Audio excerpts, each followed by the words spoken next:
Hello and welcome back to the TTP Field Manual podcast. Or should I say, Johnny, welcome to the brand new TTP FM podcast, starting with some new player stuff. Welcome to Season 2. Welcome to Season... Is this what we're officially calling it, Season 2? Season 2, 11th edition. Brother! Literally. Brother. Brother. You ready to finally take down the audio file for our first episode? Yeah, what do you mean about that, Johnny? What do you mean by saying such things? What could we possibly be doing today? It's time to replace it with the new S.L.A.G. New edition, who dis? New edition, more knowledge in the brain, better at talking, I'd like to imagine. Better mic. Better mic. We are going back to where it all began for the pod. We are doing a faction pack breakdown, a new player get to know the factions. Maybe you receive a bit more knowledge about these factions to help you choose where you want to go within Warhammer 40k, whether it's a new player or you may be familiar with the game, you want to branch out. We are going to go through across 4 episodes. Not our fault they make a lot of factions. 4 episodes breaking down the factions in 4 distinct categories. What categories might they be, Johnny? We call it the S.L.A.G principle. No, we're not trying to insult anyone. Slag off, mate. So we have style, lore, accessibility, and gameplay. All the things you might want to know before starting an army. I will put the disclaimer in there that this is our personal opinions and is subject to change at any time. Don't come at us if we disagree with you. This is just how I feel, and I apologize in advance. Oh my god, the GTPFM hates my faction. Probably. No. So how we've done this in the past is usually we offer a pretty matter-of-fact bit of information across these categories for these factions, and then sort of give them a rating on a 1 to 5 scale for each category, then altogether a score out of 20 for that faction. For our, opinions on that faction. So take the number side of things with that in mind, that it's our opinion. But before we give such an opinion, we're going to try and be as matter of fact as can be. Yeah. We try to give reason for our opinions as much as we can.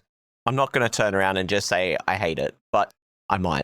I can't lie. I might. well, you just might. You just might, John. You just might. But yeah, so styles, obviously discussing more of the aesthetic quality of them, how they look, perhaps their artistic direction, that kind of jazz. The lore, this is more of a less how cool are they in the lore, more so how much lore is there. Secondarily, how good is it? For example, Ynnari, Eldari, they had 2 books released out of a planned trilogy, so that's going to get a lower rating from me, right? The accessibility side of things, that is more how easily can you buy into the faction? How easy is it to access this catalog of models? Perhaps even how easy is it to paint them, put them on the tabletop? We might deduct points personally if we think maybe a Horde army's got too many models. Or we might give it lots of points if it's, say, Knights and you only need to buy 5 things. And then gameplay is how much they are realized within the tabletop. As well, perhaps are they easy to pilot?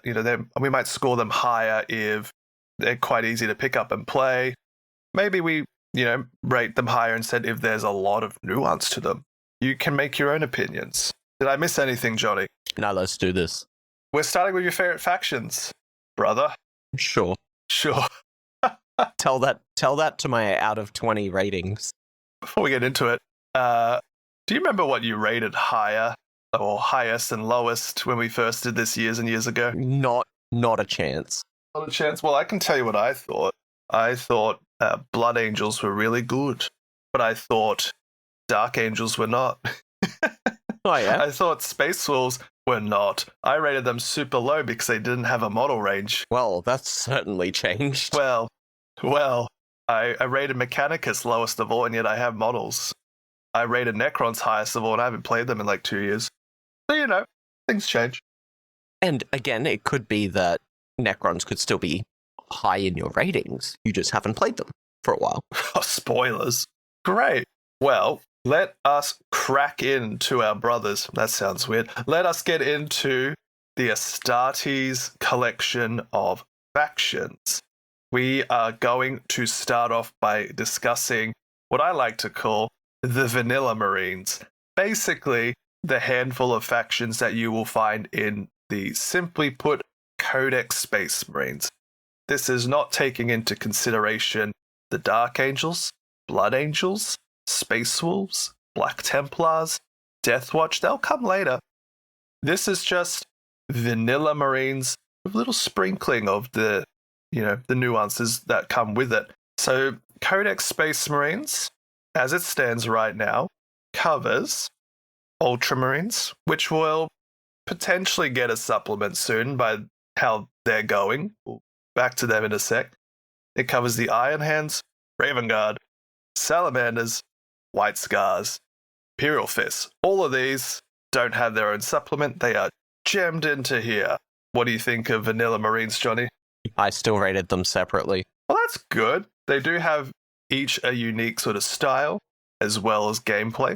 Not only that, but some have more support than others. All right, let's get into it. Where do you want to start off in the style department? What are we talking about? Well, we'll start with your Codex compliant chapters. Shall we start with the poster boys? Sure. Before we jump into them, though, I do want to just remark that Space Marines, no matter which side of the coin you go for, well, which side of the what, D12? Which side of the D12 do you go for with Space Marines? Every one of these boyos is going to be super elite, genetically modified individuals, heaps of power armor, heaps of big action looking, boy's wet dream, action hero, does everything, punches everybody, shoots everybody. There are many different aesthetics, as we're going to talk about, from the typical Tacticus armor, the lighter armored Phobos, the heavier Gravis, Terminator, etc. These fellows are meant to be the elite of the elite. But you wanted to talk about the poster boys, hey? Well, I mean, we got to start somewhere, right? Or are we going to run down in alphabetical order? That doesn't seem as fun. I don't have them in alphabetical order. Poster boys, Johnny. Tell me about the blood. No, sorry, wrong thing. I was going off the Armageddon launch box. It's not Blood Angels. With Ultramarines, Johnny. I assume that's who you meant. Yeah, not yeah, the yeah, Iron yeah. Hands. Of course. So, tell me about Ultras. Ultramarine. These are your genericus Space Marines. They do whatever you want them to do in whatever style you want to do them. But being the poster boys and the Ultramarines, you have more epic heroes than any of the other compliant chapters. Somehow. And frankly, they're very cooking. They look great. But they're also very good. They're so nice. And for that reason, I have given their accessibility a 5. Whoa. Because frankly, they have the most options in terms of game, like how you want to field them. If there's something you like, there's probably a way to play it. And they are the generic, if I'm picking Space Marines and I'm not in love with a certain chapter, it's probably running them as Ultramarines. And even if you do love a certain chapter, you're probably running them as Ultramarines. This is my Kit Bash Reboot Gilliman. Yeah, that's very much the case, right? And I'm not saying that's a bad thing. If you're into such things, you're into such things, and that's fantastic, which is why you'll see it in even my SLAG ratings. I have given their gameplay a 4. I don't think they're super fun, but the fact that you are so versatile and you have something for everything, it's hard to not say that Ultramarines are a 4. Okay. The other 2 ratings is where I definitely drop them hard. You mean you didn't enjoy the 500 worlds? It didn't convert you to Ultramarine them? Not even slightly. What about Space Marine 2, Johnny? Again, no, I didn't. I didn't play Space Marine 2 for the lore, right? but you drop them low. So what are we looking at? I gave them a 2 for style, mainly because they do have a couple of key models that do look pretty nice, even if they are just generic Space Marines, and I've given their lore a 1 because I couldn't care less. Very good, sir. That gives them a total of a 12 for me. What have you given Ultramarines? Hey, that's above average. I know, and it's all because their accessibility and gameplay is unfortunately very good. So when we did this the first time, totally didn't have Ultramarines separate. Nowadays, I think Ultramarines are totally going to have their own sort of supplement, or at least a big push with the faction. Heck, we haven't gotten, at the time of recording, the 11th edition Space Marine Codex, and they've already announced a new Ultramarines epic, Manius Calgar's roomie from college. Manius Calgar in roommate armor. Oh my lord. So, for the sheer fact of accessibility, like you said, I'm going to give them the 5. The 5 out of 5 for the accessibility, because wherever you look, wherever you go, there's going to be some Ultramarine that you can pick up. Heck, I've got Ultramarines. I know. If I'm ever deciding, you know what, I'm going to have some fun with Ultramarines, with Space Marines, I play Ultramarines. I've got Guilliman. I've got Calgar. I've got Tiggy. I've even got that Black Library character, Brother Genericus. Brother Genericus. Recently released Captain Titus and the Wardens of Ultramar are in like all the lists. Captain Uriel Ventress is in like all the lists. The Victrix Honor Guard, possibly my favorite models of last year, just saying, big flag. Woo. And Kato Sakai, they are in all the top lists. If you're playing Ultramarines, you take that sort of concept of jack of all trades, Swiss utility knife, and you just dial it up to like more oppressive margins. They just work. They're not flashy, but they just work. From a gameplay perspective, even the generic Space Marine detachment Gladius Task Force is played by other factions because the toolkit is just that good, yet it's designed with Ultramarines in mind. Their Ultramarine specific detachments such as Reclamation Force, which focuses on Captain Titus, as well what's the Manius Calgar one called? Oh, mate, Ultramarian Blade? Wait a minute. I have it right here. I opened this tab for this exact reason. Where is it? Where is it? Where is it? Yeah, Josh, where is it? I don't know. Did it go away? Blade of Ultramar. There we go. I was looking under you. The Blade of Ultramar focusing on Calgar. All of these are so good to play. They just work. For gameplay, I'm going to give them the 5. They're great. They do whatever you need them to do. You want to do vehicle spam? Great. Bring Guilliman, double oath. Do you want to bring elites? Great. Bring Tigurius, join him up. You want to play a mild melee mid-table brawl? Great. Bring Captain Titus and some Victrix. It's just good. For style, I like them a lot. I'll only give them a 3 personally. However, I do think their latest models are absolutely cooking with things, again, like the Victrix. I'll give them a 6 out of 5. That's how much I like them. I'll give them a 3 only because the other Space Marine units just don't look as good as the epics. Yeah, so you're playing Ultramarines, we have some really cool looking ones and then some not so cool looking ones. And then for lore, I want to give them a 2 because they're not like so exciting in the lore perspective. But you could make the argument that because there's so much out there, there's like 7 Uriel Ventress books, like 3 Cato Sicarius books, Dawn of Fire has like Guilliman in it, 2 or 3 of the novels, Brother Genericus has a novel. There's so much Ultramarine lore out there, and they're always in the games like Space Marine 2. So, you know what? Actually, I'll give them a 3. They're not very fun, but there's heaps to devour. That puts me at 16 for Ultras. Holy, you like your Ultramarine. I feel like they've engineered them to be super likable from those sort of entry point factors. So yeah, sure. Yeah. All right, Johnny. I totally understand. Who's next? Let's work our way down the list from alphabetical order from here, because honestly, like, most of the other ones are in a similar position. So we'll start with, White Scars. sure, all right, we'll start at the bottom then and work our way up, and we'll go to White Scars.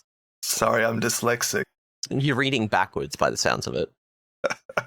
White Scars. I really like White Scars, and it does not show in the rating. Can't imagine why. The problem is they're just not that supported. Much like them and the next 4 of their brothers. I was gonna, yeah, and that's a big reason why we're kind of lumping these guys together somewhat. Is they all sit in a similar boat. They each have like 1 to 2 epics. epic heroes. Yeah, roughly. Each of the vanillas have 2 epics now. Yeah, and that's kind of it. The rest is generic Space Marines. Unfortunately, because of how good Gladius Task Force is, they lose some points in like the gameplay perspective as well, because their unique detachments aren't as well played. Because unfortunately for Space Marines, there's so many options that only a handful of them are like competitively viable. With that said, we are seeing a little bit more play in the new edition because of how force dispositions work with the primary mission side of things. Whereas in like the last few years, 10th edition, exactly the case. They were just not very well supported. So I'm hoping after this episode comes out, when we get the Codex, it goes well. Oh, I totally agree. I would love to see more of the Space Marine subfactions be in a playable state. But back to White Scars, what you got going for them? Or what have they got going for you? I really like their go fast, play around on bikes sort of game style. I think Sabodin Khan's a really cool model. The other epic hero with the bird on his shoulder is also very cool to me. Where's his bike? He doesn't need a bike, he's got a bird. So yeah, I think White Scars are probably the compliant Space Marine chapter I am the biggest fan of. And it's unfortunate that, frankly, they're one of the lesser played factions, or sub-factions. So I have given them a 4 for style, because that's a personal rating that I enjoy.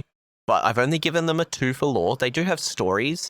I haven't really explored too much of it, and I haven't felt the need or desire.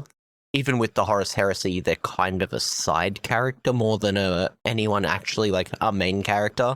I have given them a 3 for accessibility, which is kind of the baseline for Space Marines. They have a lot of stuff.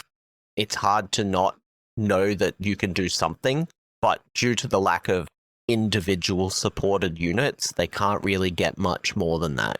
And then I've given them a 2 for gameplay, because I don't think I've ever heard anyone say, yeah, I'm running the White Scars detachment. You mean you couldn't tell me that their unique detachment's called Spear Point Task Force? Yeah, but what does it do? Because I couldn't even tell you that. It's Stormlance with a twist. What does Stormlance do?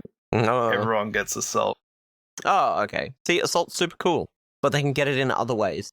For me, White Scars are in an interesting position for a lot of the same things you said, and like all the Space Marines have little upgrade sprues that you can buy, and there are some content creators that do 3D part prints, and you can make them look really customized. But just at the Warhammer store itself, like, you're not going to get a whole lot of aesthetic difference from picking up these upgrade and transfer packs. So it puts a lot of onus on your paint scheme and your own little bit of kit bashing. And so the style to the accessibility sort of thing really sort of sours me, because I think the White Scars are flippin' sick. Their art is really cool. It usually depicts a lot of bikers, speeders, aircraft, people going fast, and they have this sort of headhunter almost aesthetic as well as them going fast. They're going to beam across the board or the battlefield and then just like poke you through the throat. And I think that's really neat. It is. Really echoes that Mongolian steppe warrior aesthetic style. I'll give them a 3. They're not quite my cup of tea, but alas. The lore side of things is kind of funny, because in 40k they really don't have many stories, at least from the last decade. Even in the Heresy, there's a bit of a meta remark that no one really knows what they're up to or what they're like. the amount of times people have underestimated the Khan because he's just so aloof and doesn't care to be around anybody. And yet he might be like the greatest duelist of all the Primarchs, except characters like Fulgrim are like, I can take him. And Khan's like, okay. And that's kind of like the White Scars. People are like, hey, White Scars are cool. And the White Scars are like, yeah. Yeah, we are. Yeah, sure.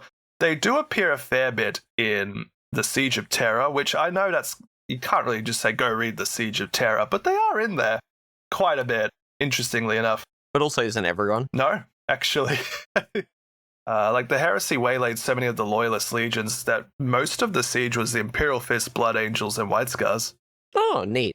So the White Scars they have a good showing there, doing such crazy things as, hey Khan, don't leave the walls to go fight the Death Guard. Meanwhile, in the background, vroom, vroom, vroom. So I think from the Heresy side of things, I'm actually going to give the Scars a 4 for lore. Okay, all right, that's pretty high. From what I've seen and like in the short stories and stuff, for example, there's a audio drama I love. It's my favorite from the Heresy, and it's the Shattered Legions ambushing the Sons of Horus. The Iron Hands lead the Sons of Horus warband into this ruined city, and just as the Iron Hands start to be pushed back, the Sons of Horus start to hear something. Turns out the White Scars had painted their armor to look like all the marble statues all throughout the city, and they were just hiding in plain sight. And then they just leap like these Mongolian hunters they are and start just assassinating like leaders, sergeants, captains. Everyone's like, oh my fuck, we forgot White Scars exist. It's all right, so did GW. Yeah, no, they're really cool to me. I like them a lot. Gameplay, I like their gameplay being such like a risk-reward factor. You want to send people like 20 inches across the board. Their epic characters have a lot of precision stuff. Corsaro can't actually get to CP if he assassinates a character himself. Yep. So that's really cool. Gameplay, I will give them a 2 though. Their whole game plan hinges on one dude on a bike for being unique. And then accessibility, I'll give them a 3. You can buy bikes and speeders all day long. So it's 12. Hey, I gave them an 11. So you're slightly up on me again. I like their lore. That's it. Yeah. That's what's tipped me over. All right. Moving up the scales now. We're going to Salamanders. Oh boy. The fan favorites. Yeah. What do you think of the Salamanders, Joshy boy? Well, if White Scars are a bit more of a focused sense of gameplay with the Stormlands task force and then their spear point variation on it, Salamanders, I think, have a bit more of a wider sense of gameplay in that you get a bunch of Marines with flamethrowers, you get a bunch of vehicles with flamethrowers, you chuck in the occasional thing with a melter rifle, and you just sort of park yourself in the middle of the board and burn everything in sight. And that really tickles me. And it tickles most of our community as well. Did you know we have a community Discord? The link is in the description of this episode. You can join up, you can talk to us, you can let us know about your factions, what you like, what you don't like, what you've been painting. If you have any questions, you can ask them. Do you need help list building? Why not? Come and vote. Oh, this might be up after the vote. Maybe. Yeah, it will be. If it's still time, you could vote for which faction I'm going to paint this year for Armies on Parade, but only if it's still available. I don't think it will be. But you can come on, and occasionally there's things like that. Salamanders, I think they have such a fun style. They're epic characters, Adrax Agatone and Vulcan Histan. They have fire for days, lots of flame, lots of fire.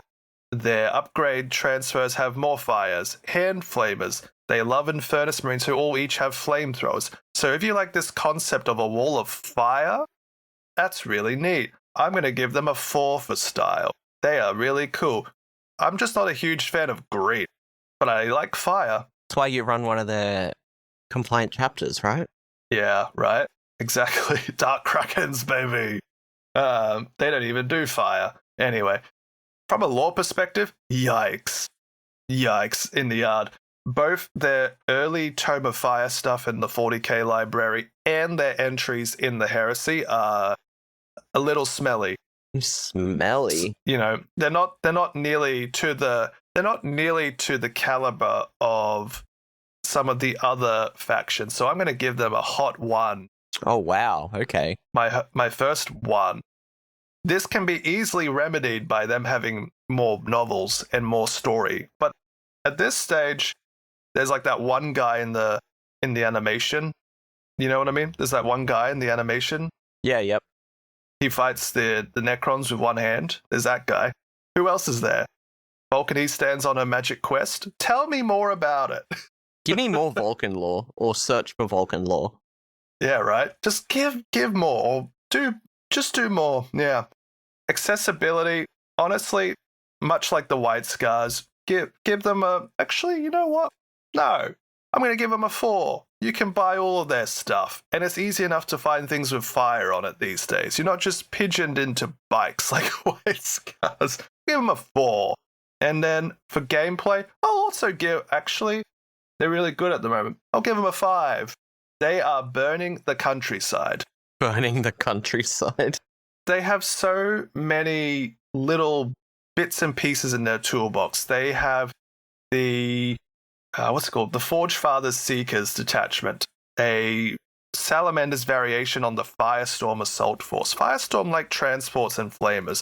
Forge Father takes the epic heroes and gives you such wonderful abilities as your flamethrower guys can shoot and do actions. He can pick an enemy and say, the fire is even hotter over there. And so they tear it up on the battlefield. Flame for days, brothers. Yeah, Salamanders are pretty cool. What was that? That was 14, I think. Again, just beaten me out by 1. Tell me, Johnny. So I have given them a 4 for style. I really like the style of the Salamanders. I like the flamey legs and, you know, the Drake skin cloaks, and they're pretty cool. Their whole, we grew up on this volcanic planet, but we're also like the only Astartes who actually like prioritize human lives is really cool. Yeah, they live with their family. I have given them a 2 for their lore though, because I mean, again, like they need more story. They need more work. They need to go back in the oven for a bit and spit out some more novels. I have given them a 3 for accessibility. Again, they're Space Marines. You can find everything you need for them and whatever you want to do. But with only a couple of epic heroes to really support it, you're basically any other Space Marine, but now with flamers. And just like you, I gave them a 4 for gameplay because, yeah, their detachment seems good. Being able to do actions and still, you know, progress your board state is very good. So I couldn't really argue with that. That gives them a 13 for me. Oh, I do like Space Marines a bit more than you do, though, so this is all right. Yeah, and I'm trying to compare Space Marines to Space Marines for the most part. Otherwise, I'm going to drop their style and a lot lower, and I'm trying not to do that. That's good. I'm so proud of you. I'm growing as a human. Wow. What's next, Greg? Raven Guard, you're one of your more liked factions. I do really like the Raven Guard. You ready for some Skrior? With that said, Caw. That's a Slay to Spire joke. Raven Guard. I like Raven Guard a lot. I like what their gameplay represents, you know? I like their really subtle ways. I'm not particularly pulled to playing this playstyle, but I really appreciate it. And I like how they look. Stylistically, emo boys. Black and white, baby. Black armor, white highlights, the occasional bit of red trim, which apparently is only one of their 10 companies, but it's the only one you end up seeing, I think. Yeah, that happens. That happens. But they are styled as these Edgar Allan Poe goth guerrilla fighters. And that's really fun. We've had the Mongolian bike riders. We've had the walking volcanoes. We've had the Greco-Roman soldiery. We now have emo guerrilla fighters. And that is super fun. Stylistically, look at their epic heroes. pull up, if you haven't seen him, Ethon Shan. What the hell? What a model. This guy's got a cape of feathers around his jetpack, and then his hands end in claws. What the hell? So I'm going to give them a big bomba 4 for style. Lore? They suffer similarly to how White Scars and Salamanders do, except from what I keep hearing, they don't have that much lore in the heresy. In 40k, they really don't have that much lore. It was a struggle to put lore together for them for our Final Days episode we did on them last year. So I'm going to give them a 2. They got the characters, they've got the groundwork, they're known as these freedom fighters, uprising against the villainy and the tyrants. That's cool. I like that a lot, but I'm only going to give them a 2. Accessibility, I can give them a 3. They like to play around all the Phobos units and the jump pack units, like all the rest. They're easy enough to get these days. A lot of people will sell these models cheap if they came in a bundle box. Worth noting that at the end of last year, all of these sort of sub-factions got a combat patrol. If you can find those, they're good value. Well, except for one. Yeah. Yeah. Gameplay-wise, these are probably the more tricky of maybe all of them that we're going to talk about today, because these fellows, they want to go up and down on the board. They want to be over here. They want to be over there. They want to pick targets off judiciously, but they want to be doing actions and being cagey, and they want to basically play a different sort of game whilst also being as slippery as a bar of soap. That is definitely a good way of putting it. Right? I do like a challenging play style. I like a unique play style. So I'm going to give them a 4. Nice. I appreciate a 4. 13. That's not too bad. How about you, Johnny? How do you do with the Raven Guard? I've given them a total of a 10. Painfully average, huh? They're one of the lower ones. The lore lets them down. I gave them a 1 for lore because even in, spoiler alert, the latest book club we did, he felt like the Primarch felt like an afterthought. That's fair. There's this big fight between Lorgar and again Corax. Corvus Corax, Raven. And Corvus Corax, Raven. And even then they're like, oh, we had no skin in the game. We just happened to see each other and got into a fight. There was no grudge match. There was no... A lot of the Primarch battles that you see around Isstvan 5 and all of that are personal grudge matches. And this kind of felt like, oh, we were who were left. Caw, brother. Wait, who are you? That really lets me down. I think their style is very cool. I don't think it's one of my favorites, so I have given it a 3. And then for accessibility, they're just Space Marines with a couple of cool dudes. So they got a 3.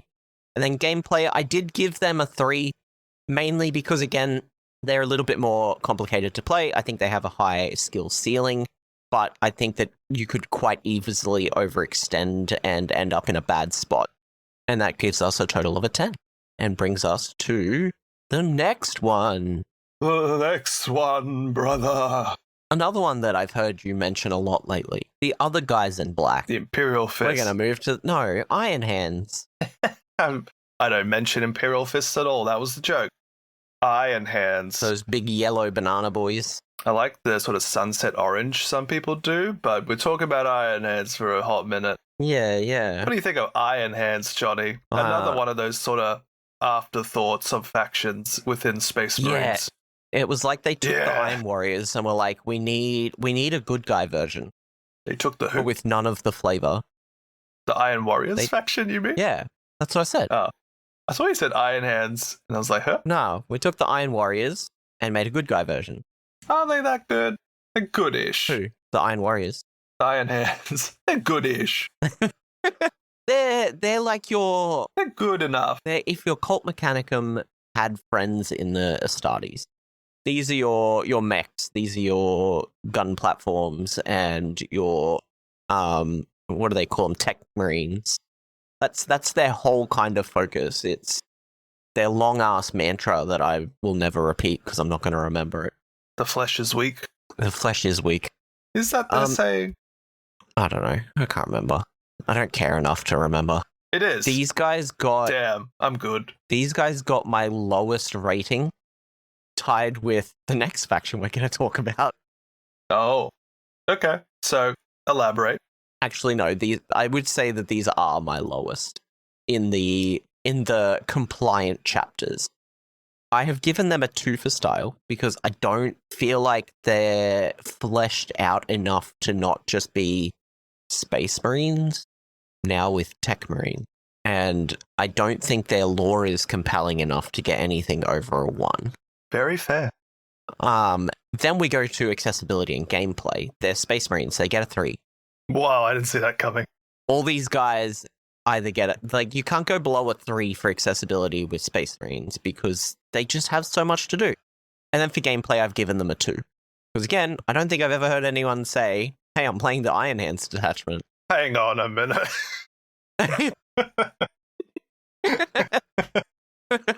Outside of one person. Which brings me to a low total of 8. Yeah. Whoa. So try and sell me. What do you find appealing about the Iron Hands? All right, so while I'm gonna give you hands. I'm gonna give you the hard sell. I'm gonna take a brief trip to Disneyland to give you a hard sell. There's one singular part of Iron Hands lore that, were it to be on the tabletop, not that it is, but if it were, 20 out of 20. They're going in the Hall of Fame. Have you heard of their Fortress Monastery shtick? No. Can't say I have.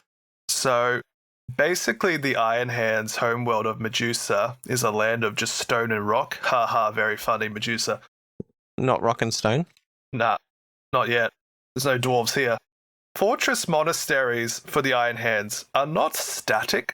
They are mobile land behemoth fortresses. Alright, that's pretty cool.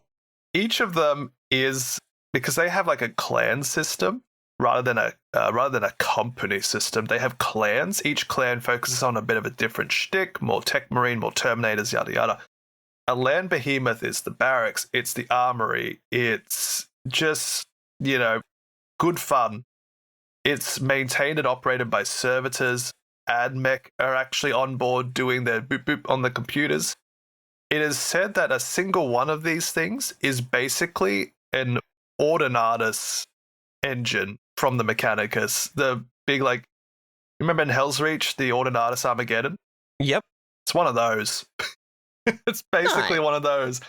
Could you imagine how sick it would be to have this sort of 400-500 point Necron monolith-esque land fortress that the Iron Hands just sort of pop in and out of, firing deck 40 or whatever, and just mobile fortress across the battlefield with tanks, dreadnoughts, Tech Marines, big missile, sick. Big missile.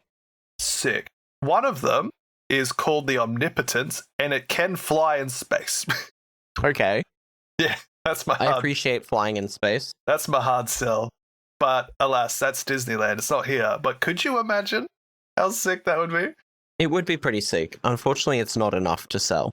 All right, back to the actual logistics then. So, so the style of the Iron Hands is very mechanical. Lots of bionic augmentations, robot hands, robot feet, robot faces. They have a bit of body dysmorphia.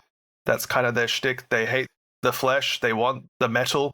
They are basically one bad day away from basically being the AdMech faction.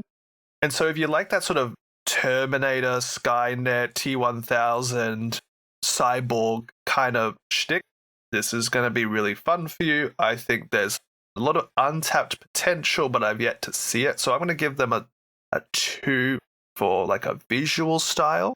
But they have a lot of cogs, a lot of mechanical stuff. It's neat. From a lore perspective, they are pretty buddy-buddy with the AdMech. So if you like the idea of this sort of crossover faction, that's neat. They haven't done that in the rules, which could be fun. Imagine you could soup in some AdMech. That'd be kind of fun. But they haven't. That would be pretty cool. It would be, but they haven't. In the lore, they don't get a whole lot of love I think they might actually get some of the least amount of love. Maybe they beat out Raven Guard, actually. They do have a couple of novels that are coming to my mind, such as The Wrath of Iron. They have this... Iron within, iron without? Something like that. The flesh is weak, yada yada. They have this sort of aesthetic and reputation for just like not dying. They are so reinforced with their body, all the mechanical augmentations, that these are like super commandos of mechanical horror. They all just wade into a fight and weapons bounce off them. They don't really get hurt.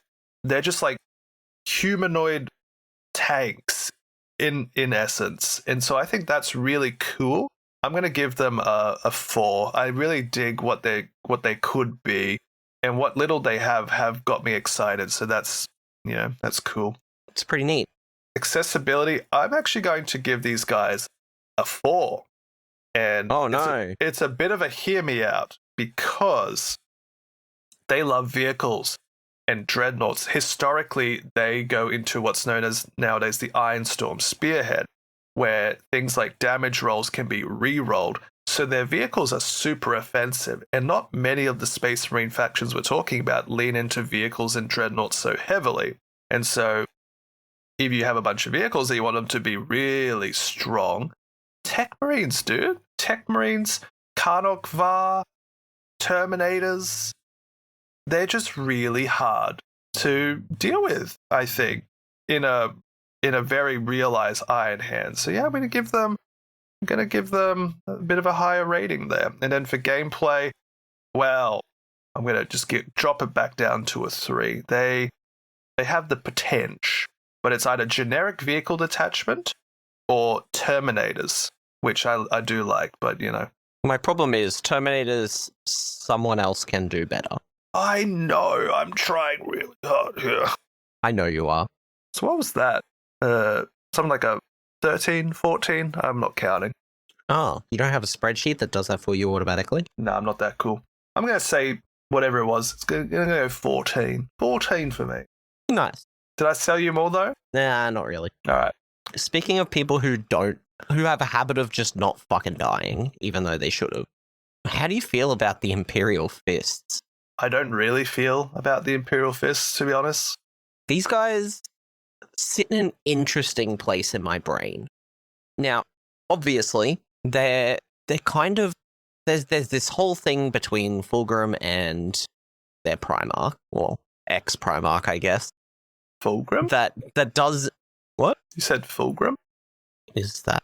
Am I incorrect? For the Imperial Fists? Yeah. Who's their Primarch? Dawn, you doofus. Oh, they're Dornians. That's right. Ew. Yuck. I'm mixing my factions up, and I hate that. Emperor's children are yellow now. Yeah. Never mind. These guys suck. There's nothing I care about with these guys. Too much Space Marines for Johnny this morning. His brain's broken. Oh, mate. You're telling me. Why do these guys exist? Alright. I have a headcanon of why they exist. Go on. They're the soldiers. They are the everyday soldier, but Space Marine. You have the Ultramarines doing the Empire taxes. You have Raven Guard doing stealth and sabotage. Iron Hands are making big laser cannon.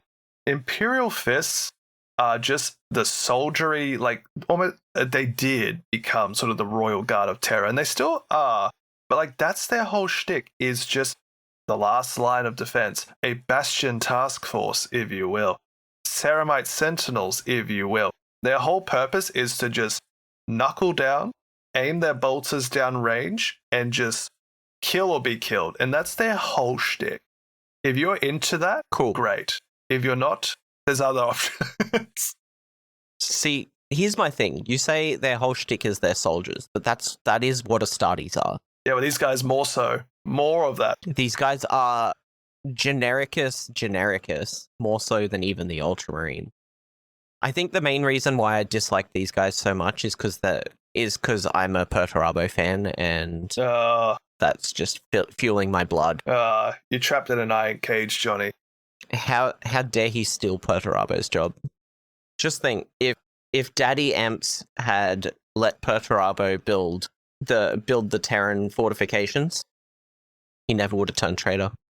Just let him play with his Lego. Why did you give Lego to his older brother and not him? It's because Dawn has less emotion somehow and was easier to deal with. Well, Dawn definitely has less emotions. It was easier to deal with in the board meetings, probably.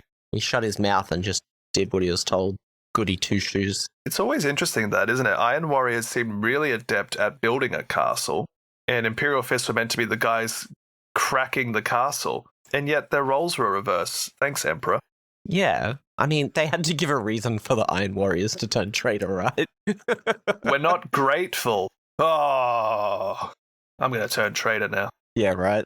Oh, but my older brother was nice to me that one time, so I guess we'll support him. I love the heresy, but it's just a bunch of petulant man-children, eh? Yeah. So I've given these guys a 9 in total. Okay. I've given them a 1 for style and a 2 for lore. Because again, I just don't care about them in any way, shape, or form. That's fair. And they're just generic Space Marines. Their colors drop them points because the yellow is obnoxious. You can do like sunset orange. It's yellowish. I would do that myself. Accessibility, I have to give them a 3, and I want to give them a 2 so bad. And gameplay, I have given them a 3. Unfortunately, I have heard people say they're playing the Imperial Fist detachments. They gained a point there, which put them above Iron Hands at a 9 instead. Sad robot noises. But in all honesty, I think Imperial Fists are my least favorite of the compliant chapters, personally. Yeah. I will agree with you on that front. The Imperial Fist kind of it's an interesting dynamic to me because these guys are really the heroes of the Siege of Terra and get a lot of lore. Their gameplay at the moment is super benefiting of how 11th is structured, with the Ceramite Sentinels detachment being a whopping 3 DP, with the idea that they just sit in a building and shoot out from it with benefits. And that's Imperial Fist. Beforehand, it was, if you have a bolter weaponry and you stand still, you get heavy, and that gives you a +1 hit. Now you can move, you could get in the building, So my previous complaint about their gameplay has been remedied in a very good way. So going backwards, gameplay, I'm actually going to give them a 4 because they seem to synergize with what you want to do really well. Accessibility, similarly, I'll give them a 3. If you can still find their combat patrol, it's probably the best of that limited run of Space Marine boxes. Darneth Lysander is an absolute beast if you got some Assault Terminators.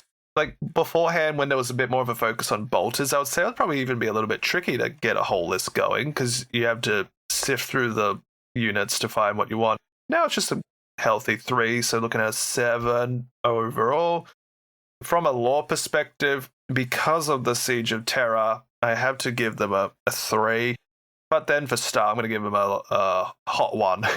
So 11. The hot 1. If it wasn't for that siege, they would be below average. But alas. Go sit in your corner and think about your armor choice. Oh, dear. I will quickly just say earlier when we were talking about the combat patrols being pretty good in this release, aside from 1, we do have to mention that the 1 is the Iron Hands. Yeah. For the longest time, I thought Ironfather Fyros was in that box, but now it's just a regular tech. It's just a tech marine, just to make it worse for you, right? Which is hilarious because Ironfather Fyros gives heavy intercessors a 5-up Feel No Pain, which is eye-wateringly good. And so I saw the box, I was like, oh yeah, whatever, Fire Strike servos, what. But then I realized it was just a normal tech. We were like, oh, this is trash. Oh, so bad. I don't know who thought to put that box together, but sure. Well, that covers Vanilla Marines. Compliant chapters. Wow. Now we get to some more fun, unique, interesting stuff. Where do you want to go? Can we do alphabetical order this time, or are you going to interrupt me again? Hey, you have equal say in what we do here. All right. Well, let's go to one that I used to not be hot on, but have come around to. Is it finally happening? We're going to talk about the Black Templars. Oh. I can't do alphabetical. I was like, oh, the Blood Angels, he likes it finally. No, BLA comes before BLO. All right. I previously did not like these guys much. I called them the space racists. I did everything that is, the memes. And then we read a book. And I hate you for that. Oh, it's almost like marketing matters in this sort of space, eh? After reading that book club, Which book was it? I'm actually kind of hot on. Oh, mate, don't ask me to remember things, please. Hell's Reach! Hell's Reach, I actually enjoyed that book, surprisingly more than I thought I would. Yeah. I'm glad. And it kind of sold me on Templars a little bit. Oh, yeah. Yeah. These guys are pretty cool. I really enjoyed their lore, and I've actually given their style a 4, which is so much higher than what it should be realistically. No, And I've given their lore a 3, which is so much higher than it probably should be realistically. It, brother. These guys are cool. I like these guys. And I hate that I say that because it makes me one of the people that likes Black Templar. There's a lot of people that like Black Templar, man. I know, right? This is a pretty popular faction. Do you like chaplains? My only problem is they don't have any interesting cool models. What? Really? They don't, well, sorry, they don't have anything, they don't have like a big unique. What about the guy polishing the sword? It's pretty cool. It's a pretty cool model. And it just looks a little old. Helbrecht, you think he looks old? Yeah, I'm not totally sold on it. Okay. And I don't know why, but I really like these guys. It's the head for me. If Space Marine vehicles weren't so boring, I might have started like a Black Templar army at some point. I really like that they're different to the Space Marines in terms of their like army rule. Actually changing it up from Oath of Moment, I think, was a fantastic idea. I have given their accessibility a 3, which is the same as, generic Space Marines. Because again, I think that they still have a lot of the same stuff as Space Marines. And if you can get your hand on some of their stuff, it's pretty cool. I have given their gameplay a 4 personally, because I think it's really interesting, and I think they have some very cool and very powerful units in amongst their uniques, which gives them a total of 14, which is my highest for Space Marines. Whoa. What about you? How do you feel about the Templars? Oh, Templars. These are like the sleeper hit for me too, actually. The Lost Children. Peter Pan. I always sort of come across Black Templars, and I always surprise myself when I think, pretty neat. I like them. Look at those guys with their swords and stuff, and their chaplains and their banners. Pretty cool. And so, yeah, lots of banners. I'm a big fan of banners. It's part of why I like Ultramarines. The Victrix banner, the Cato banner, Tigurius has a banner, several ancients have banners. I love banners. So I like Black Templars because of the banners. Cool. Style, I'm not a huge fan of like Crusader aesthetics, as in like medieval Crusader aesthetics, but I think it does enough for these units. And I think it really works because they have a chunk of other generic units, and I know we're in supplement territory now, and that's par for the course. But they've got the Sword Brethren, which look baller as with super cool. capes and power axes and twin claws and combi weapons. The Crusader Squad with neophytes, which I'm pretty sure are teenager meat shields, which is a bit of an interesting choice. But hey, holy, you do what you gotta do. Oh, did you ever listen to Zaki and I's Space Marine augments and implants list? No. Little step by step Side tangent about the organ process from turning a human into a Space Marine. Oh yeah. Yeah. Yeah, so the neophytes in the Primaris Crusader squad should be, at least according to old law, about 16 years old. Oh. Holy. I mean, they get raised from children, so I can't be too surprised. Yeah, but yeah. Anyway, tangent aside, they look really cool. They have the chaplain aesthetic going on with the Crusade Ancient Execrator. Chaplain Grimoldus is sick as. I actually don't like the Emperor's Champion miniature myself, humorously, but I like the Marshal, I like the Castellan. So I'll give them a 4 for the style. The lore, I love Grimoldus and Hell's Reach. That's a great book, but it's really narrow focused on him and his story, which I love. But I'm not really keen on a lot of Black Templar lore. So I'm actually going to give them a 2. Ooh. Would have given them a 1, but Hell's... But they had a good book. They had a good book. You get a whole point for that. For accessibility, it's interesting because there's a lot of details to paint on these fellows. You'll be painting them for a long time, and you might get a little bit frustrated if you're not good at painting like capes, cloaks, little ornaments. So that's something to consider. These guys could burn you out. And they also have a bit of a horde playstyle going on. You can play them with like a bit of the hero hammer chaplaincy side of things. You can play them with a bit more of a heavy transport sort of theme. One of their detachments, the Godhammer, I think Assault Force, is basically automatically starting your list off with 3 Land Raiders. Yeah, it sounds like my cup of tea. Yeah, so there's a few different aesthetics you can go for, but having played Sororitas, which is sort of the girly nun version of this army, it will take you a long time to paint all these fellows with all their ornaments. So accessibility, I'm actually going to give them maybe a 3 in that sense, because it's just a little bit of a trickier hobby project. Gameplay-wise, I love how they look, but I'm trying to be a little objective. Gameplay-wise, though, I will give them a 4. They're really fun. They're really, really fun. I keep wanting to play them because I love this sort of idea of 120 or whatever bodies go. I just made a green tide joke because these guys kind of play like orcs with a little bit of chaplaincy fervor. Their elites get an ability reswap to sort of replace the Oath of Moment side of things, of which Oath of Moment's a busted faction rule. We didn't really cover it before, but it's a busted army rule. Oh, yeah. Choose something and it dies.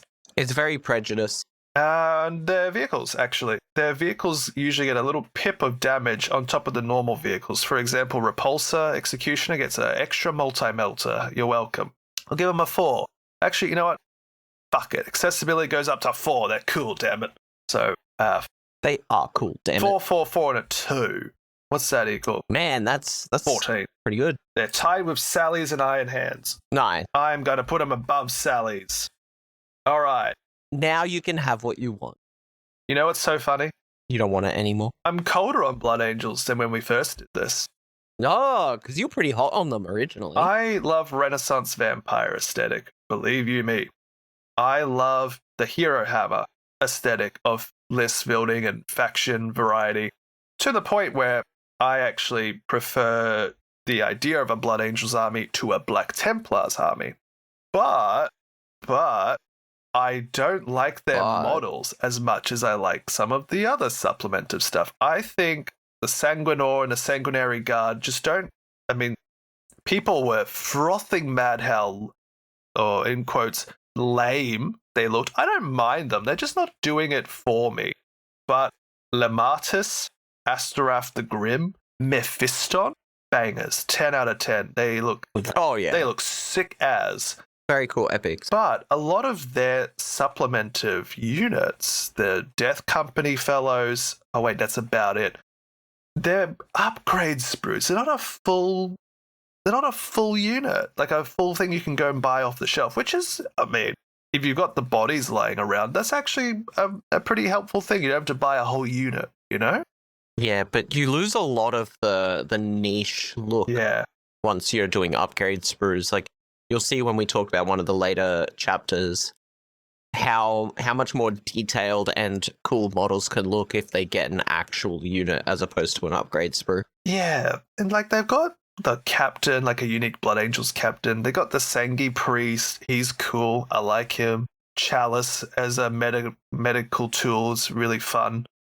I love the aesthetic of Blood Angels. Their art is probably my favorite of all the Space Marine factions, to be honest. Holy. Yeah, holy. Dante, Mephiston, chef's kiss. Oh, poor Dante. Poor Dante. Let him sleep, damn it. He just wants to retire. From like a lore perspective, I'm going to give these guys like the 5. I love them. Oh, wow, okay. Style, I'm going to give them like a 4. I love them. But like the accessibility, I'm going to go to like a 2. I'm a little cold on them. And then for gameplay, it depends on what sort of aesthetic you want to go for. Supposedly, they are like more of a elite melee force. That checks out. So you could sort of draw, you could draw parallels to, say, maybe Emperor's Children with these sort of surgical strikes in melee. If you love Hero Hammer, this is a great faction for you. You can put Dante, Mephiston, a couple of the chaplains, Sangi, put them in. You'll have a great time. But I can't give them too much more than a 3 because I think at the moment they're sort of pulled in different directions rather than like a combined arms. They do have Liberator Assault Group, which is fantastic, extra strength and stuff on the melee. But if you want to play Death Company, that's really a sort of its own detachment. If you want to play like the Hero Hammer side of things, that's sort of like its own detachment. There's a little something lacking from their offerings for me at the moment. Yeah. So that's going to 14, same as Black Templars, but they have come down since last we did it. Nice. How about you? I gave them a 10. Oh, I love how blunt you are. As you can tell, Blood Angels ain't my tea. If I wanted to play a melee army, I would go play Chaos. Or Black Templars. Or Black Templars. So these guys, I understand why you really enjoyed their aesthetic. I would have given them a 2 if it wasn't for how cool some of their epics look. Red vampires, Johnny. Noble paladins with a dark side, Johnny. Oh, the red vampire thing annoys me a little bit. Damn it. So they got a 2 for the lore. The whole, like, blood frenzy thing is cute, but also why did they never turn to chaos when they're basically just Khorne berserkers? Sanguinius, you can blame that guy. He turned them all into men of virtue. Mate, if he wasn't such a fucking martyr. You could basically look at the Flesh Terrors as this sort of frothing bunch of barbarians. But again, they're not chaos because Sanguinius was such a golden boy. Nice guy. That he's like, hey, let's do better. Let's do art projects. Let's meditate. Let us turn to virtue, you know? Let us steel ourselves through this sort of self-meditative set of practices. And so they are like artists. They are almost like regal individuals that know that at any moment they can go and turn to the dark side of the Force. And so they really try and like shove it all down, put all the bad feelings into the bottle and just do the best they can, damn it. Yep, they sure do. But their best is only a 10 for you. Unfortunate, right? For accessibility and gameplay, I have given them a 3 for Space Marines and a 2 for gameplay because, again, I just feel like if you want to play a melee-focused army, there are better options, even though they're probably the best option. Do you know about the Smash Captain combo? That's why I'm like, they're probably the best option for a melee-based army, but they're just Space Marines. There's a really funny combination of enhancements and stratagems and unit leads that basically turns the Blood Angel's captain into like a one punch man for like anything in the game. It's kind of funny. So like Blood Angels are really good at melee. I think like while they're maybe one of the best in the game for melee, I just think their model range, except for their characters, have just really let them down a little, you know? Yeah, it's not diverse enough. It just doesn't separate them from the genericus Marines. Give me Gabriel Seth, and I might change to a 20 out of 20, though. Give me a Flesh Terror sub. Come on. Now we move over to the DA, the Dark Angels. Oh, interesting fellows. I remember neither one of us liked them that much. You know what? It hasn't really changed. Okay. You want to get into it then? Tell us about the why. I like cloaks and I like hoods. You like knights? Yeah, but I don't know what it is about the Dark Angels that just nags me a little. I think their unique units are very cool. I have given them a 3 for style because, again, I think their unique units are pretty cool, but they kind of just feel like Space Marines with hoods. Space Marines with hoods. Yeah. And then for lore, I've given them a 2. I think their Primarch is very cool. Might have. And that's about it. Might have to do the Lion novel and see if we bump up those points like Hell's Reach did for Templars. Maybe we just don't know enough, but I mean, they're just not my You know vibe. what, though? Not knowing enough is actually on par for Dark Angels in a meta way. Which is, yeah, it's kind of wild because when I was first originally looking at Space Marines, I think Dark Angels were the ones where I was like, oh yeah, these guys are going to be so cool. This is, if I was ever going to do Space Marines, these will be the ones. And then I started looking into it and I was like, oh, you know what? Never mind. Okay. Yeah, so they got 3s across the board for accessibility and gameplay because you could probably bump them up to a 4 for accessibility in all honesty. Like, they have a lot of cool, unique things, but if you're not very good at cloaks and hoods, it's really going to drag you down in the process. But yeah, that's about it for me. I gave them a total of an 11. So they still beat out Blood Angels. Damn. Well, Dark Angels is the one I'm most unsure about across all of Space Marines. They have this sort of air of mystery to them that I just don't really gel with. But they have a lot of rule support.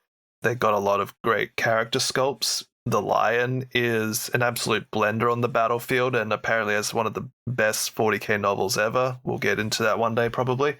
And so there's a lot going for this faction. I struggle to figure out how they sort of fit in from a gameplay perspective in amongst all of them, and I think I figured them out. They are the quintessential hammer and anvil playstyle. The Dark Angels have 3 distinct wings. I don't know how aerodynamic 3 wings are, but alas. They have the green wing, which is basically tactical marines with a bunch of plasma weaponry, which is nice. No one has the plasma shtick. They have the Raven Wing, which makes me really sad because they have all these very gothic bikes and planes and land speeders that are all unique to Dark Angels. White Scars are over here on their horses like, please, please give me a bike. Please give me a speeder. And a Dark Angel's like, no. Because we're the first. And that's where a lot of the sort of claim to fame comes from, is they're Legion numero uno. They are 1. They were the first Legion. They've been around the most. And they kind of have this older than the rest aesthetic. They look like the Space Marines that all Space Marines were based off of in a way, which is actually the truth of it. They were the prototype Space Marine Legion, so they've got the best plasma guns, the coolest Dark Age speeders, and then their inner circle, the Deathwing, is all hard as fucking nails knights. And so you deploy Terminators plus, gum up the board, and then you play Ravenwing units to fly around as speeders plus, and then depending on how you're building your list, you might also have a DP spare to have then a bunch of like Hellblasters that can do like strength 10 or strength 11 plasma weapons.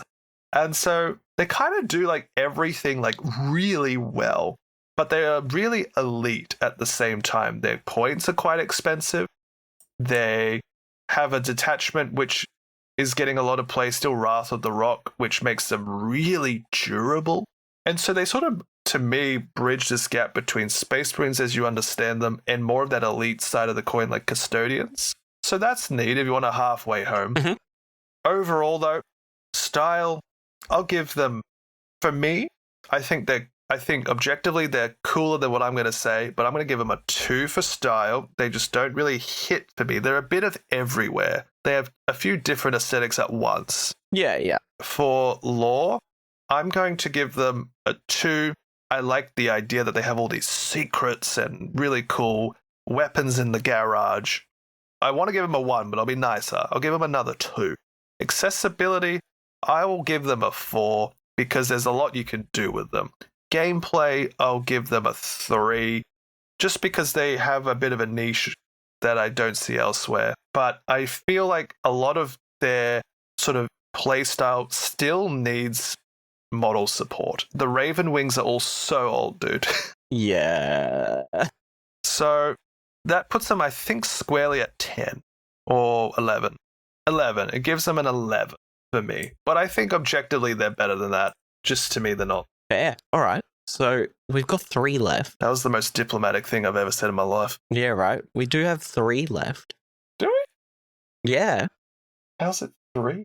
Who am I missing? Well, we'll work down the list. The next one will be Deathwatch. Haha. Funny ones. Yeah, these poor blokes. Not gonna lie. I like Deathwatch, though. I have a soft spot for them. See, You don't? I don't really care. Okay. That's fine.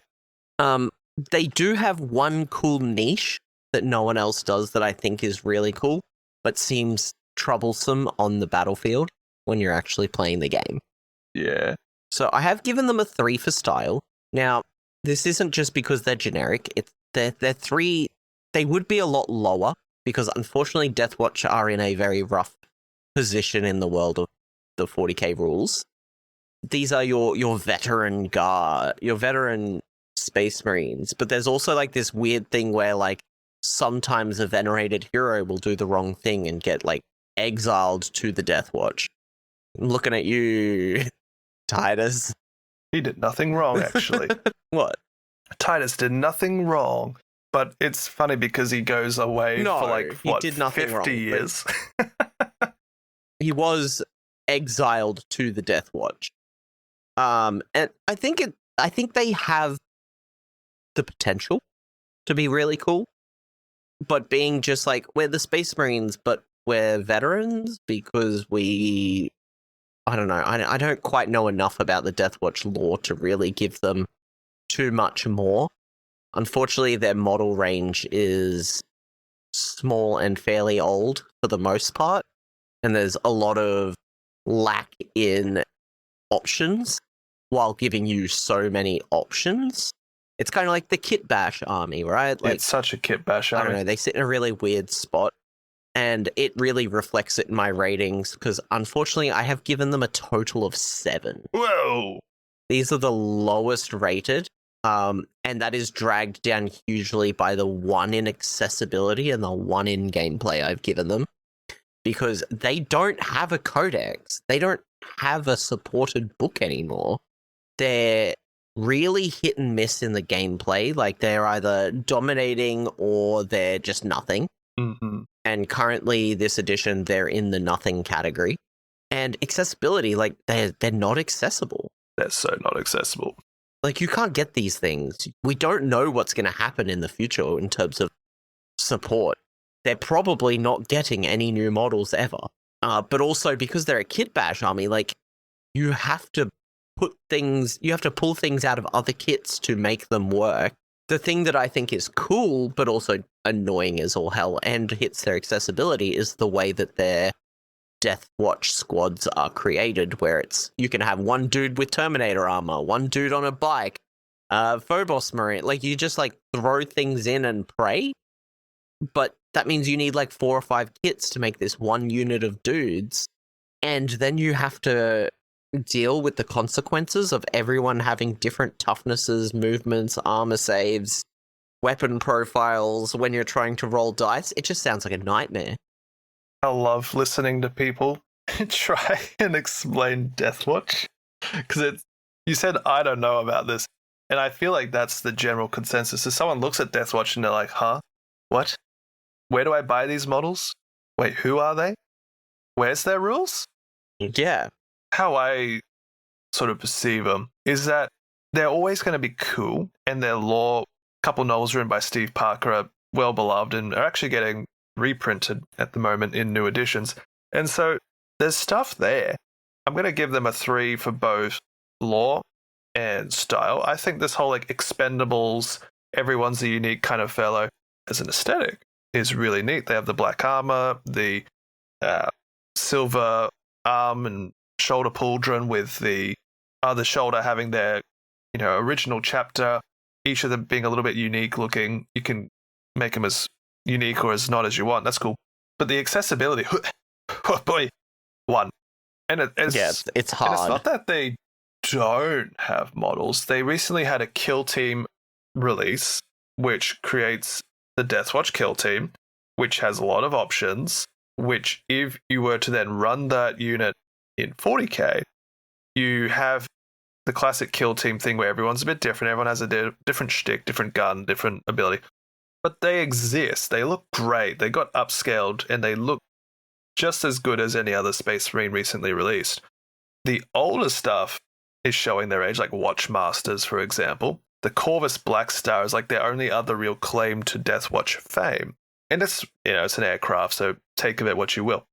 It's not even a good-looking aircraft, in my opinion. No. But a lot of people love to joke about how cool it is because it's the only thing they've got. You can run them in Imperial Agents, but if you only have a couple of units of Deathwatch, but you want to still run them, you could go down that path. It's probably what I'll do one day is a couple of units of Deathwatch just to scratch the itch, have the cool guys. I give them a 1 for accessibility because it's so difficult to get into them, and even from a rules perspective, as a PDF with one particular detachment, you're locked into that. Gameplay-wise, I went a little bit on the other side. I actually gave them a 3 as well for gameplay. It's tricky and it took me like 3 readings of their PDF to actually understand what I was looking at. But their faction rule is kill teams. As you point out, you smush a bunch of people together. But it's based around armor sets. So they have a few different kill teams. Like I think there's like Indomitor, Aquilon, or something like that. You basically have like Phobos kill team, Gravis kill team, Tacticus, Terminator, and you can basically pull from any of the units that share that armor plate and smush them together. So, if you have, for example, Intercessors, Hellblasters, and, I don't know, let's just stick with those 2. You could do a squad of 10, 5 Intercessors, 5 Hellblasters. If you then all of a sudden, Desolation Marines or Desolators, Tacticus, you could have a squad that's 3 Intercessors with 2 of them being the frag grenade launchers. You could have 3 Hellblasters or 4 Hellblasters or 5 Hellblasters, and then the rest could be the Desolator, whatever they're called, the indirect fire guy. You can build whatever you want. The Terminators can have like all the cyclonic missile racks in the world. Your jetpack unit can be Inceptors with the jump pack infantry. And so there's a lot of flexibility. And if there is a toughness issue, you take the highest one, actually. So like Gravis, that's got a bit of fun going on. Aggressors combined with heavy intercessors, a bit of a punchy unit. And so if you want to really sink your teeth into a real gritty list building exercise, I think this is probably the best one. It's got the most sort of like scratch your head, let's figure this out energy. But it's so one note at the same time. You are locked into a very specific playstyle, and the detachment is just like, hey, spend a CP, give a unit a keyword. And so it's hard for me to push them over just the 10 overall, the average. They have some unique things, but they're also like never going to be a faction that I recommend to anybody. Fair. That was me spitballing Deathwatch for you, everybody. Some cool ideas, a very interesting way to build your list, really terrible way to actually play a faction and build a faction, because you're not going and buying a bajillion shoulder blades, are you? Oh god, no. Well, that'll bring us to the Grey Knights. Oh, we're doing them in this one, are we? The Space Marines. What do you mean? I always lump them into like the Inquisition Imperium side of things. I mean, we could do the same for Deathwatch, but yeah, I know. I base this solely off of Warhammer's website and which category they put them in. Cool. All right, Grey Knights. Which they put him under Space Marines. Go for it, Johnny. Hey, how do you like the baby carrier? I don't actually. That dragged this faction down for me, I won't lie. Well, that and the really old sculpts. I think Grey Knights are so close to being really cool and a lot of fun, but unfortunately they're old and we have no idea when they're getting a refresh. I have given these guys a 3 for style and a 3 for lore because, again, I think they could be very cool. Baby Carrier really brings them down for me as their like only real centerpiece model, and the last edition all they got was a new one, a new remodel of the baby carrier. Worse, Johnny. It was an upgrade sprue of a couple of weapons. Yeah. Yeah, they got the Chaos Knight treatment, and that really hurts my soul. I have given them a 1 for accessibility, mainly because these models do not age well. On top of that, for models that are so old, they have a lot of detail. So in terms of like a painting project, that is a downside a lot of the time. But they if with some new sculpts, they could look really good, and this could jump up to like a 4. And then for gameplay, I have given them a 4 because I really like the idea of this army. The kind of like psychic matters, uppy downies, jumping around. Like, it sounds like a lot of fun to actually play on the table. I just cannot be bothered to try and deal with these older sculpts. So I've given them a total of an 11 because I think these guys are actually really cool as like the hyper elite. These are the best of the best. These are a step up from Astartes and halfway to Custodes sort of vibes there. The secret chapter of the Space Marines that's very like behind the scenes, nobody knows they're here, and they kill anyone who sees them to make sure that they can stay hidden. Like, it's such a cool shtick for like this almost inquisitorial agent sub-faction of Space Marines. No, I do like the Grey Knights. I just wish they could get a refresh, as I'm sure all Grey Knights players do too. Hundo P, my friend. Hundo P. At first sort of tallying of my metrics for these guys, they were originally hanging out with the Deathwatch in this painfully average, great ideas, lots of stuff letting it down. However, I don't remember their gameplay idea is really cool. So they actually share... Right? I share the 11 with you, sir. Yeah, like gameplay brought them up because I think it could be really fun, but they just need some support. Style, I give them a 4. Some of my favorite imagery from Warhammer is like an art of Grey Knights fighting demons. Or the trailers that gave me the coolest sort of energy was like the Chaos Gate teaser where they're all in the halls and they got their power halberds and the whole Paladin Knights, you know, if Templars are Crusaders and Dark Angels are weird monks, these guys are Paladins, damn it. Holy Paladins. Everyone's a psyker. Everyone's incorruptible. Everyone does big psychic bombars. That's sick as. With the, like, rune. It's so cool. With the basically runic wards engraved into their armor. And with the lore, I will also give them 3. They have lots of interesting things going down.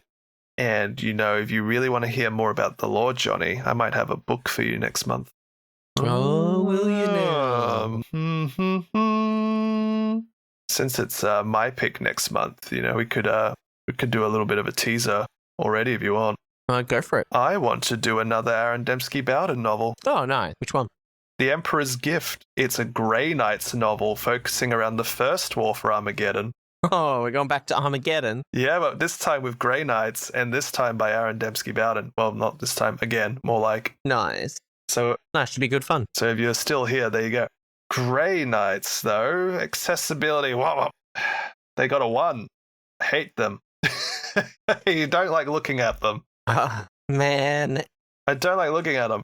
You know, they have this fantastic thing where one of their units actually builds 4 ways.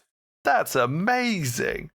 They have a walker which has so many weapon configurations. That's wonderful.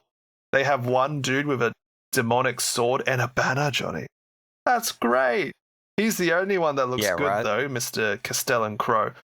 If you go into a Warhammer shop, the picture of the top of the page has Castellan Crow. He's fucking taller than the Razorback. Yep, he sure is. How's he getting in it? And then all the other Space Marines behind him are like half his size. Yeah. So, like, he looks and he's got the book, he's got the banner, he's got the tilt and blade sword. Wow. But yeah, you could see the potential in him for a glow up of this army, and it's going to be absolutely gorgeous. The gameplay is really fun at a 2. I only gave it a 2 and not more because as of thus, they have like 2 play styles. You lean into a bunch of purgation people and just, or was it purifiers? I think it's purgation. Basically, the whole Dark Angels Super Hellblaster thing, they have a detachment like that for their purgation. That's purgation. Yeah, they have the purgation. So you play it like them, and you do this interesting thing like this zone over here. If you're in it, you're dead, basically. So they can like sanctify the battlefield and get buffs. I like that. It's great. So cool. Or you run like 4 Dread Knights, or whatever they're called. Yes, Dread Knights. Nah. You could do the Pete the Wargamer thing and kit bash that with a Saturnine Dreadnought, and I mean, that looks great. It looks really good, but it's not what they intended, so. And that's my big problem is you can make it look so good if you just close that baby carrier in. Yeah, he just chuck some big old shoulders on it. You know what? He's not even wearing a hat. Yeah. You can snipe him. He's just gonna get shot in the fucking leg. What if they're up against Tyranids by accident, and the Tyranid's like, bye-bye, warp. No more warp for you. And then their psychic shield goes, and then Zoanthrope's like, take bioplasma to the head, doofus. And then the Dread Knights just got... I hate no hats. 11. We know. I can paint heads. I just don't want to. He's gonna get shot. You shouldn't be going into battle without a helmet on. I paint my sisters of battle with their faces. I paint them gold and pretend it's a mask. That's it. And that leaves us with the last one, and frankly, tied for the best for me. Oh. In terms of points. True, eh? As much as I hate... Finish that sandwich. The memes around these guys interrupting my year of chaos. Space Wolves got a massive glow up, and they are gorgeous. They're pretty good. I'm a big fan of the new models. The new Logan Grimnar is very, very nice. What a centerpiece model for an army. What do you mean he's not a Primarch? May as well be. Their whole vibe and lore is fantastic. If I didn't have a friend who partially already decided he wanted to play Space Wolves, even though he doesn't play, this would probably be like the Space Marine army for me. I love the lore of like their sagas and all of that. So these guys got a pretty high rating for me out of 14, which is high for a Space Marine faction. Wow. That's fun. Yeah, I gave them a 4 for style and a 3 for lore because these guys are so cool. They've been involved in Armageddon and a few other things. Like, their lore is actually pretty good too. Hey, what if I told you they're in the Emperor's Gift? Oh, cool. I mean, because it's Armageddon, right? Yep. And that's Grey Knights and Space Wolves. Yep. Is that when the Grey Knights save the Space Wolves, or the Space Wolves save the Grey Knights? It's when the Grey Knights decide to wipe the population after they saw Angron and a bunch of demons. And then the Space Wolves are like, don't do it, actually. Imperial Civil War. Yeah, fair. Number 703. Now, these guys are super cool. I'm a big fan of the kind of Norse Viking sort of vibes, all of the wolves running around. There's pelts for days, which pelts, in my opinion, seem a lot easier to paint than cloaks because there's enough detail that it hides your issues. Quick little dry brush, that'll do it. A lot of their characters look very cool.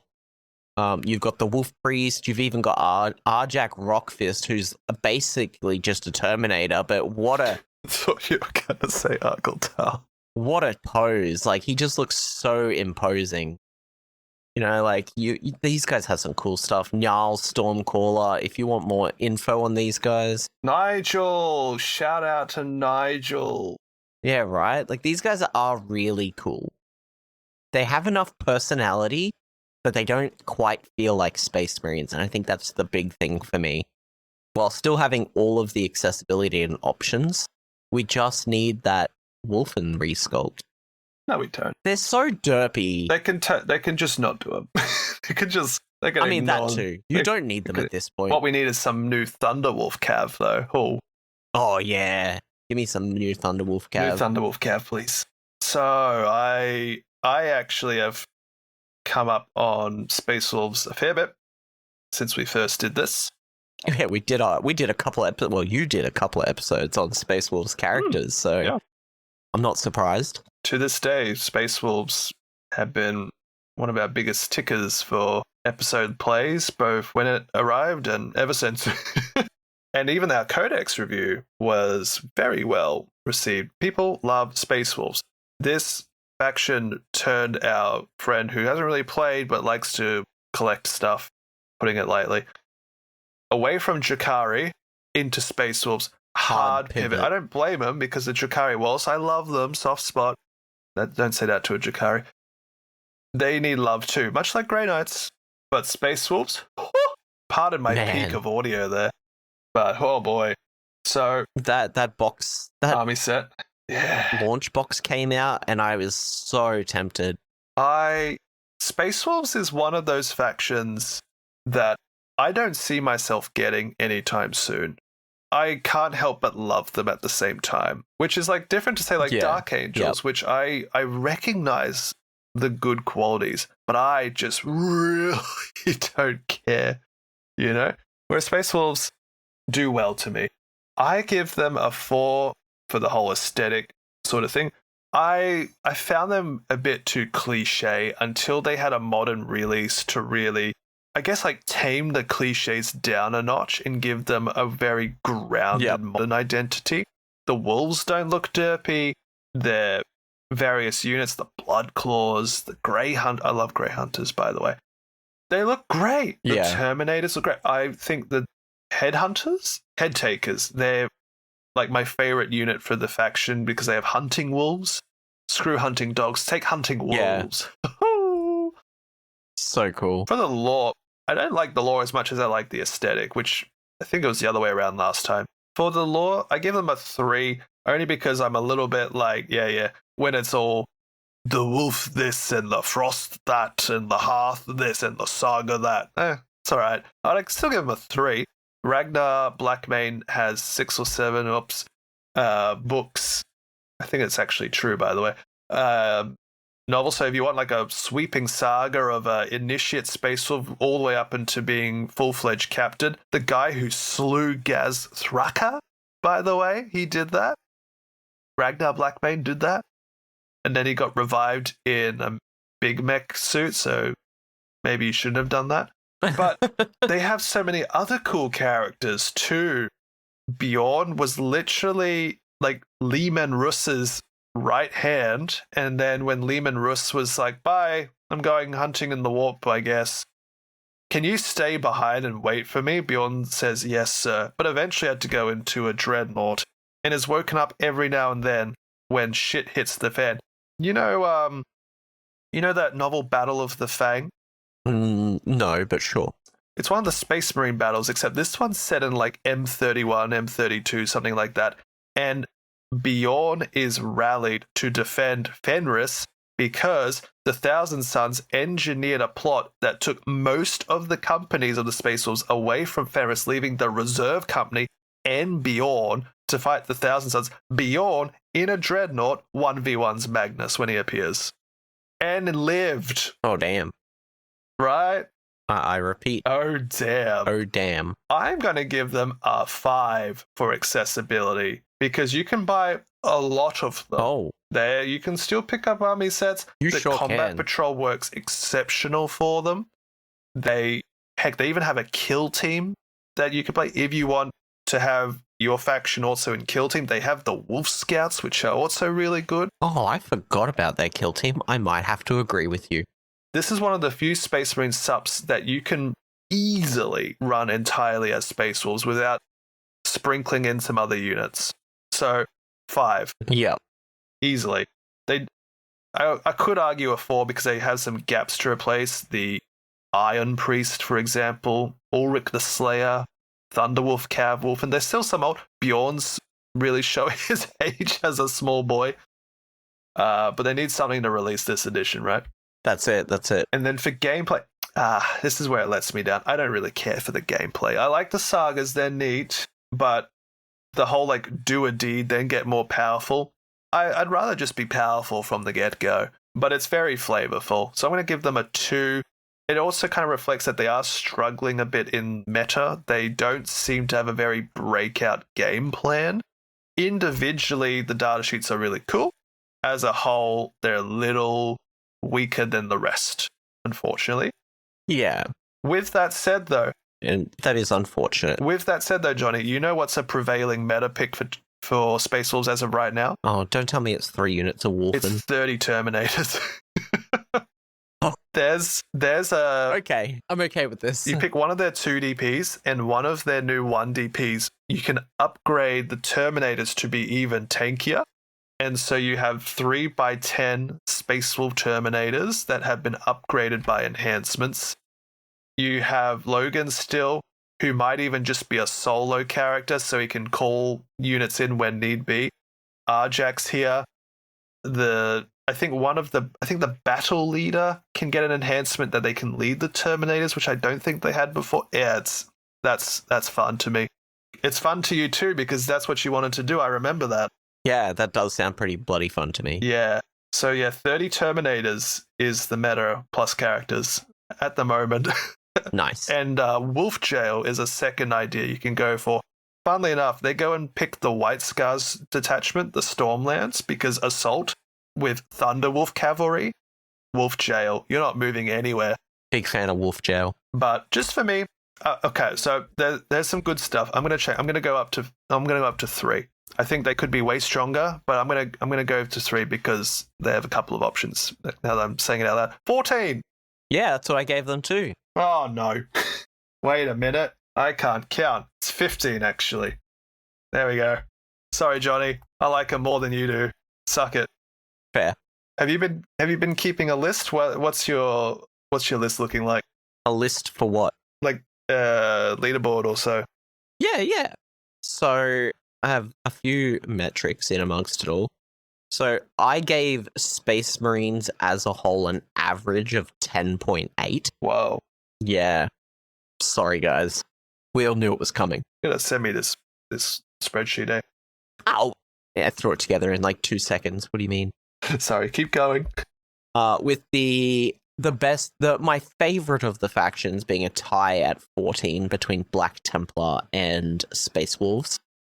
And the lowest being Deathwatch. Sorry, guys, at a 7. Sad Xenos hunting noises. But that just means that that's room for improvement and for new novels to improve the way that I think about them, right? Mm-hmm. And again, this is all subject to my opinions. And if you feel that you disagree with any of this, please come join the Discord and tell me all about it. Actually, Johnny, you're wrong because like Grey Knights are still really good. Well, I'm not saying they're not. You got to convince me on Deathwatch. Sorry, guys. I don't know if anyone will. For me, I think overall, I like Space Marines more. I gave them a bit of a slag in time before for being a little bit poster boyish, but that's a good thing, actually. It's good to be popular because you get a lot of support, it turns out. We covered, 12, 10, 11 factions? 1, 2, what do we got? We got, 11 factions. Wow. See, that's a lot of support. I have found myself getting colder on Dark Angels and Grey Knights. I have gotten warmer on Black Templars and Space Wolves. Blood Angels also got a little bit colder. But as a whole, like generic Space Marines have gone way up, with Ultramarines being my favorite simply because of how accessible they are, how many great models they have, how easy their rules are to pick up, with them representing like 40% of the tournament meta or something cooked. Space Marines, that is, not just Ultramarines. I mean, it's just the way it is. Yeah. And that's not a bad thing. That's just goes to show that they're loved, right? Absolutely. So, Ultramarines for me are a bit of a T1 faction, a top tier, with Space Wolves, like Templars, Blood Angels, and overall, all of Space Marines being a great little T2 faction. Deathwatch and Grey Knights, you're in dangerous territory. Yeah, part of me is wondering if Grey Knights are going to get the Deathwatch treatment this edition. Maybe they fall off to make room for someone else. I think that both like Grey Knights Drakari aren't so popular. And there's reasons for that. They're niche aesthetics, but they're also old stuff. that's such an easy thing for a business to look at and be like, nah, Yeah. don't worry about it. Well, maybe next time when we have a few months to pad out. Or they're like, no, you know what? We're not letting anybody go. We're keeping everything here. We want all the factions all the time. They release a codex. Oh, mate, they can't continue to support that. You think? They have what? We pulled out this many factions just from Space Marines alone. If someone's going to go... Yeah, and it's too many. If someone's going to go, it's probably going to be Grey Knights, though. That's why I'm like, I wonder if they'll end up in the Deathwatch camp where they end up without a codex and they go to Index. Or they get folded in to Imperial agents. They get the support somehow. They tried that, and then Deathwatch showed up again. Grey Knights and Deathwatch properly into Imperial agents, trim the fat of their roster of units, make a couple of units, heck, do Grey Knight kill team, whatever, and just start again. Yeah. Ooh, Grey Knight kill team. Trim the fat, focus on 2 or 3 units, stuff them into Imperial agents, and start the faction, like, again. Gauge interest in the new models, and if it goes well, end of edition, next edition, do a codex again. Because most of their units aren't seeing the light of day. No, because why would you buy Grey Knights when you could just buy Space Wolves? Look at the difference in their model quality. But no, I think it's really interesting to see, like, a 10.8 is very, very average for Space Marines, but we'll see what it ends up being when we come back and do the next one. Let's see. I'm adding it all up. The next one will be Imperial Agents. Well, Imperium Agents, I should say. You know, it'll be the Humies of, well, mostly Humies of the Imperium. And probably a little shorter because there's not as many factions in this group. But we will also get to talk about some interesting differences between the space soldiers and what everyone else in the Imperium is doing to survive. I'm really curious to see how much more you like Guard now. Well, I better start liking them according to this poll. The poll on our Discord where people voted for your armies on parade submission? Yeah. I swear I didn't force you into that. I didn't vote for the Guard. It's not just you anymore. Oh my lord. We've got, at time of recording, they're pulling very far ahead. You know what? I'm looking at the poll now, and even if I change my vote to Tau Kroot, Guard's still winning. Kroot's not an option. Tau Empire. Kroot will never be an option. Tau Empire. Yeah, Tau Empire, Wait, but so not Kroot. Your poll was for armies on parade. Was it combat patrol and a centerpiece? Essentially, that was the plan, yes. Guard patrol right now. Oh, okay. It's that one. It's not good. Is it that one or the other one? Oh, it's... we'll see what I can find that's available. Oh, find the old one. You can. I'm hoping I can. Do you like horses? No. Find the old one. Well, you know what? You guys can keep up with us on our Discord. You can ask us questions. You can show off lists. We can have chit-chatteronies. We don't even just talk about Warhammer. There's some Magic. There's some video games. We have voice channels you can hang out in if you really want to. We're usually around. At least someone is. That's all well and good. We have the book club. We are finishing up the first Heretic, Horus Heresy. That episode will probably come out between this one and the next of our S.L.A.G. Sort of in the same sort of time frame, though. So the first Heretic, Word Bearers, Horus Heresy.